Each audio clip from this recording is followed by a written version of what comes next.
Et si toutes les limites que vous pensez avoir n'étaient en réalité que des illusions? La plupart des gens ne réalisent jamais leur plein potentiel, non pas parce qu'ils manquent de talent, mais parce qu'ils acceptent des croyances qui les enferment. Ils vivent dans une zone de confort qui semble sécurisante, mais qui est en réalité une prison invisible.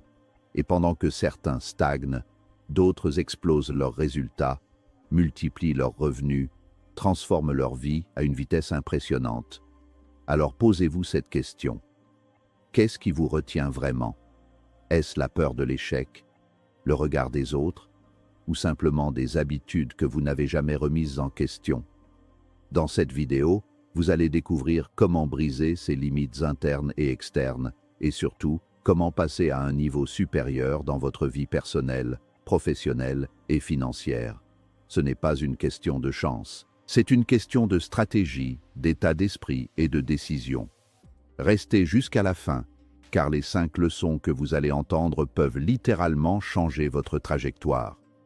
Elles sont simples, mais puissantes. Et si vous les appliquez vraiment, vous ne verrez plus jamais vos limites de la même façon.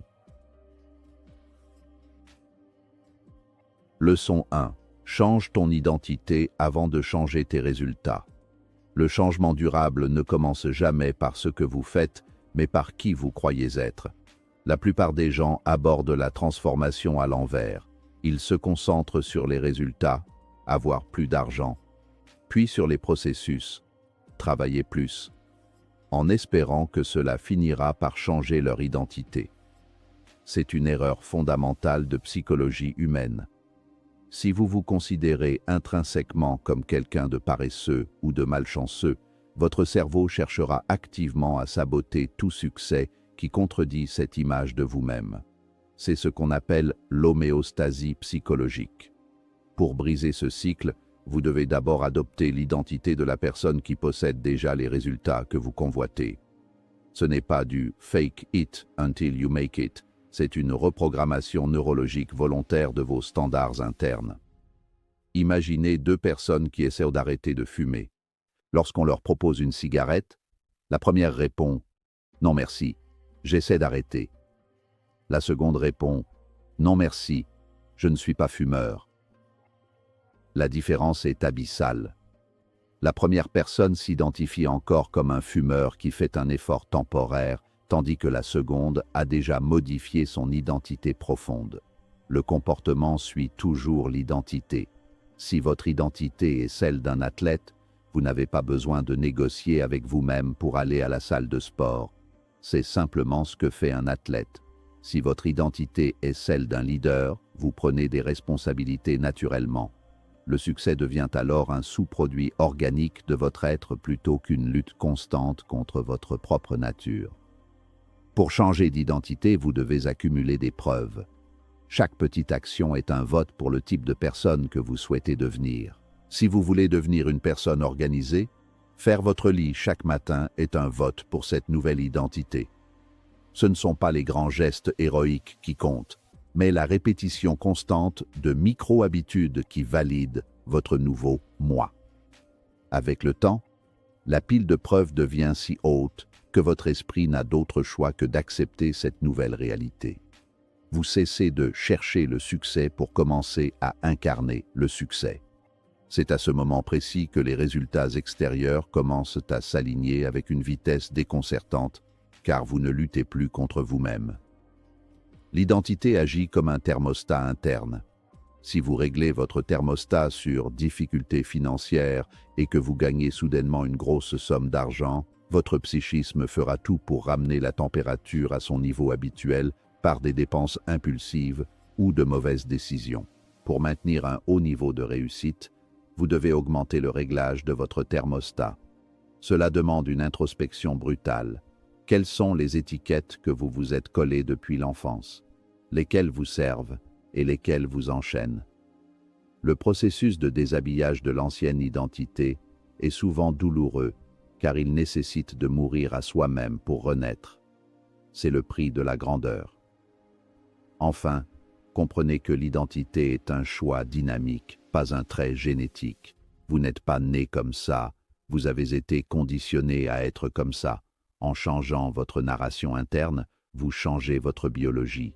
Le dialogue intérieur que vous entretenez est le script de votre vie. Si vous vous répétez que vous êtes un gagnant, un bâtisseur ou un innovateur, votre système d'activation réticulaire, SAR, commencera à filtrer les opportunités du monde extérieur qui correspondent à cette description. Vous commencez à voir des solutions là où les autres voient des obstacles. L'identité est la fondation de l'édifice. Sans elle, tout ce que vous construisez s'effondrera au premier coup de vent de l'adversité. Leçon 2. La douleur du statu quo doit dépasser la peur du changement. Le cerveau humain est biologiquement programmé pour privilégier la survie et la conservation de l'énergie au détriment de l'épanouissement. Cela signifie que, par défaut, vous choisirez toujours le confort familier d'une situation médiocre plutôt que l'incertitude terrifiante du changement. La stagnation est une mort lente et silencieuse. Pour sortir de cette inertie, la volonté ne suffit pas. Vous devez créer un levier émotionnel si puissant que rester là où vous êtes devient insupportable. Vous devez transformer votre « devrait » en un « doit » absolu. Le changement ne se produit pas quand on le veut. Il se produit quand on ne peut plus supporter de vivre une seconde de plus dans l'ancienne version de sa vie. La peur du changement est souvent basée sur une projection imaginaire de perte potentielle, perte de confort, de temps ou d'approbation sociale. Mais nous oublions trop souvent de calculer le coût réel de l'inaction. Quel est le prix que vous paierez dans 5, 10 ou 20 ans si vous ne changez rien aujourd'hui? Visualisez la dégradation de votre santé, l'amertume de vos regrets et l'érosion de votre estime de soi. Cette douleur future doit devenir si réelle dans votre esprit qu'elle éclipse la peur immédiate de l'effort. C'est en confrontant l'horreur de la stagnation que l'on trouve le courage de sauter dans l'inconnu. La douleur peut être un moteur de propulsion extraordinaire si elle est canalisée correctement. Considérez le concept de la zone de confort comme une cage dorée. À l'intérieur, tout est prévisible, mais rien ne pousse. Le confort est le cimetière de l'ambition. La plupart des gens attendent une crise majeure, une maladie, un licenciement ou une rupture, pour enfin bouger. Les performeurs de haut niveau n'attendent pas la tragédie. Ils provoquent intentionnellement une crise de conscience. Ils se demandent « Est-ce que c'est vraiment tout ce que je suis capable d'accomplir ?» En élevant vos standards, vous rendez votre situation actuelle inacceptable. Vous devez devenir allergique à la médiocrité. Quand l'odeur de votre stagnation devient plus forte que l'odeur de votre peur, vous êtes enfin prêt pour la métamorphose. Le processus de changement exige que vous acceptiez une douleur temporaire pour un gain permanent. C'est l'essence même de la discipline. La discipline, c'est choisir entre ce que vous voulez maintenant et ce que vous voulez le plus. Pour renforcer ce levier, associez massivement du plaisir à l'idée du changement et une agonie émotionnelle à l'idée de rester le même. Si vous ne changez pas, vous condamnez non seulement vous-même, mais aussi ceux qui dépendent de vous à une version limitée de votre potentiel. Le changement n'est plus alors une option égoïste, mais une responsabilité morale.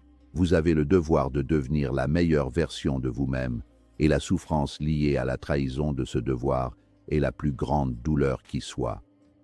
En fin de compte, la peur ne disparaîtra jamais complètement, car elle est liée à notre instinct de préservation.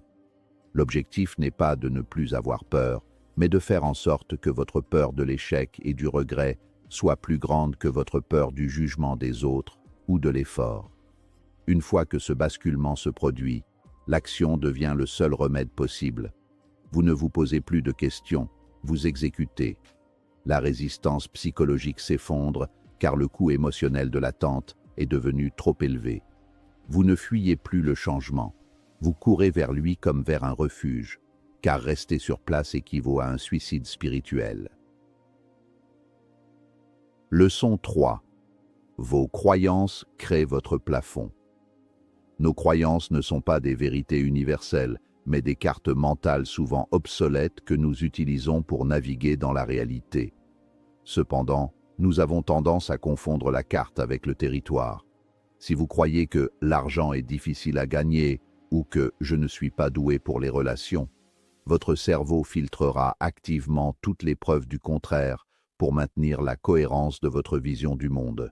Vos croyances agissent comme un plafond de verre invisible.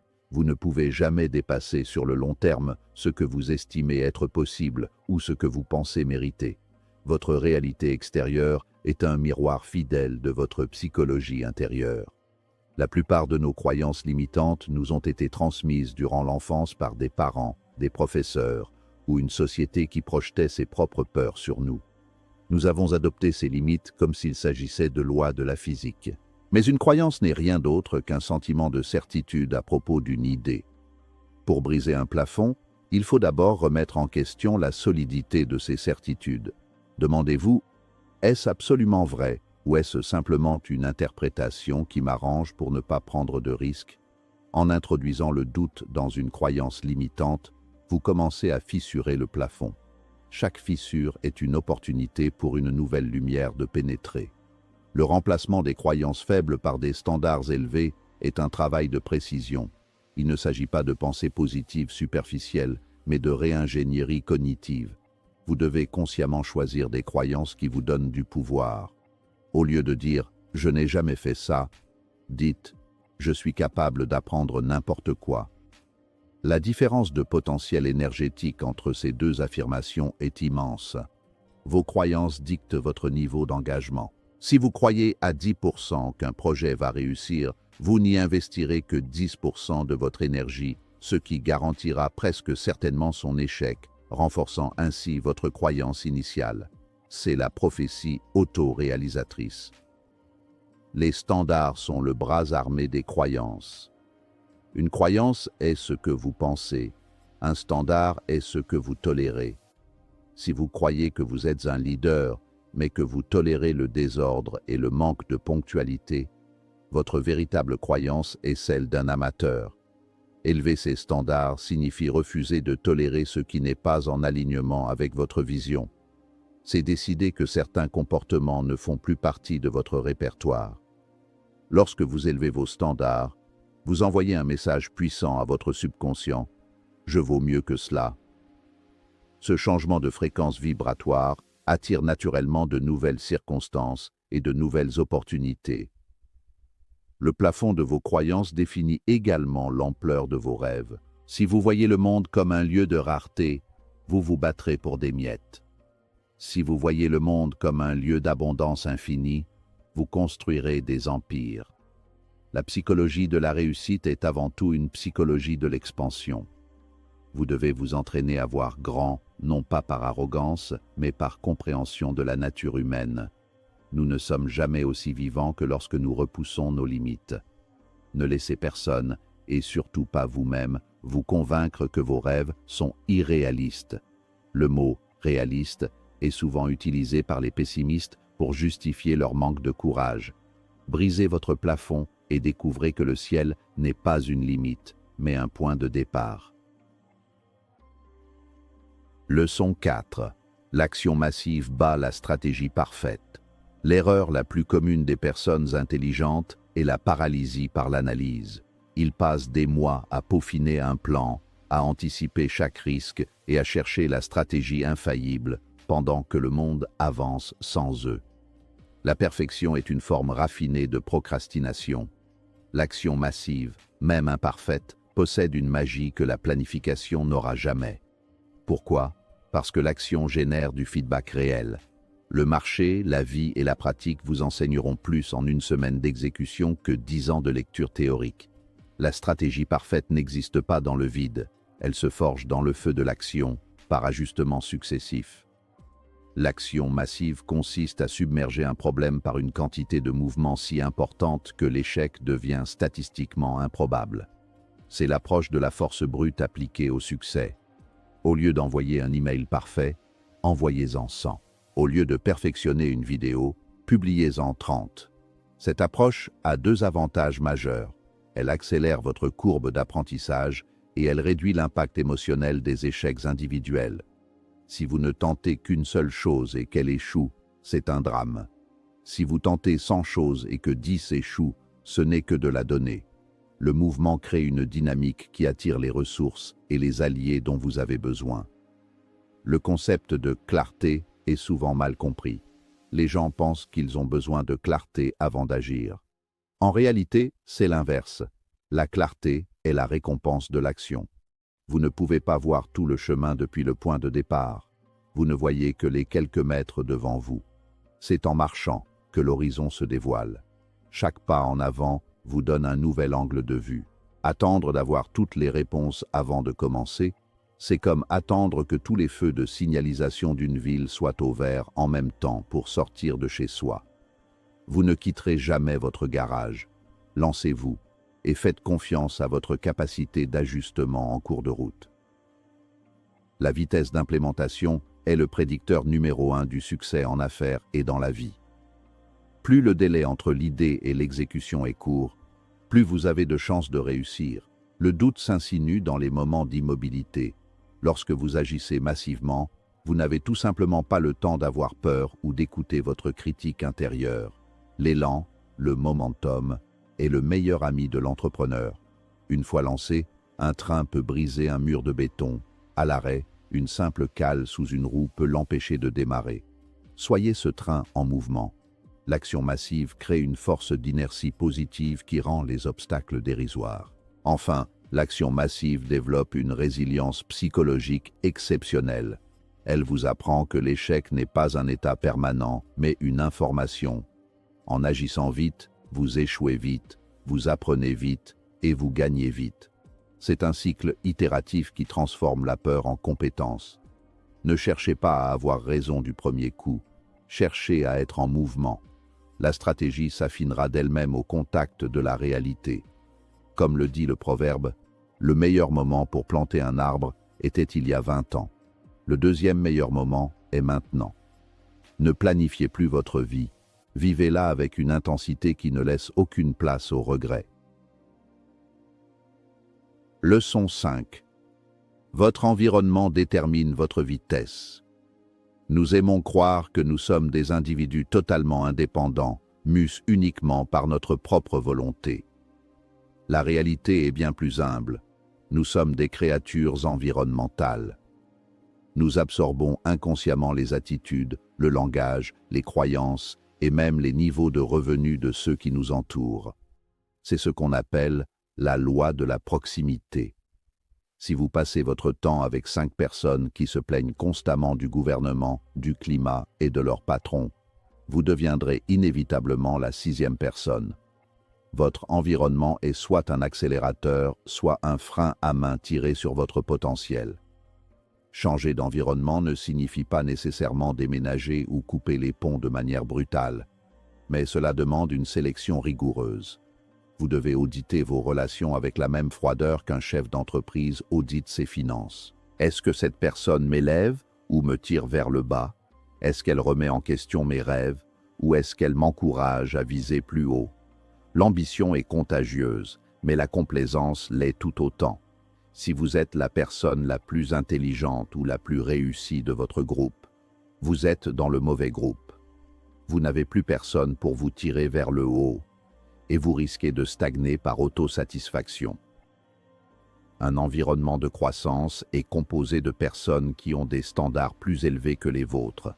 Ces personnes ne tolèrent pas vos excuses. Elles ne vous plaignent pas quand vous échouez. Elles vous demandent ce que vous allez faire différemment. Ce genre de pression sociale est saine car elle vous force à grandir. Être entouré de performeurs modifie votre perception du normal. Si vos amis gagnent des millions ou courent des marathons, ces accomplissements ne vous semblent plus extraordinaires ou impossibles, ils deviennent le standard de base. C'est ce glissement de la norme qui accélère votre vitesse de progression de manière exponentielle. L'environnement n'est pas seulement humain, il est aussi informationnel et physique. Ce que vous lisez, ce que vous écoutez et l'espace dans lequel vous travaillez façonnent votre esprit. Un bureau encombré reflète et entretient un esprit encombré. Une consommation constante de nouvelles anxiogènes programme votre cerveau pour la peur. Pour optimiser votre vitesse, vous devez créer un sanctuaire de performance. Immergez-vous dans des biographies de grands hommes. écoutez des podcasts qui élargissent votre vision et aménagez un espace qui inspire l'ordre et la discipline. Vous devez devenir le gardien de votre propre esprit, en filtrant tout ce qui n'est pas au service de votre mission. Enfin, comprenez que votre environnement peut être créé artificiellement avant d'être atteint physiquement. Grâce à Internet, vous pouvez avoir accès aux plus grands esprits de la planète. Laissez-les devenir vos mentors virtuels. Mais dès que possible, cherchez la proximité réelle. La tension énergétique qui se dégage d'une pièce remplie de gens déterminés est irremplaçable. Le succès est un sport d'équipe, même si vous êtes le seul sur le terrain. Les bonnes connexions peuvent vous faire gagner des années de travail acharné grâce à un conseil, une introduction ou une simple perspective différente.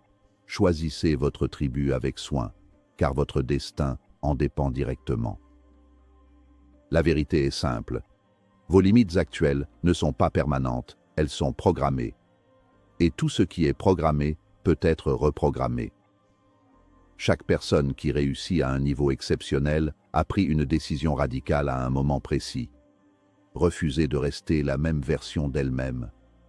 Ce n'est pas un événement magique, c'est une succession de choix conscients, parfois inconfortables, mais toujours alignés avec une vision plus grande. Si vous retenez une chose de cette vidéo, que ce soit celle-ci, vous n'êtes pas bloqué par vos capacités, mais par vos standards. Et les standards peuvent être élevés dès aujourd'hui. Imaginez ce qui se passerait si, à partir de maintenant, vous commenciez à agir comme la personne que vous voulez devenir. Pas demain, pas plus tard, maintenant. Parce que chaque jour où vous attendez est un jour où vos limites s'enracinent davantage. Et chaque jour où vous agissez est un jour où elles commencent à disparaître. Le choix vous appartient. Restez dans la version actuelle de votre vie. Ou décidez enfin de la dépasser. Et rappelez-vous, les grandes transformations ne commencent jamais par des résultats. Elles commencent toujours par une décision.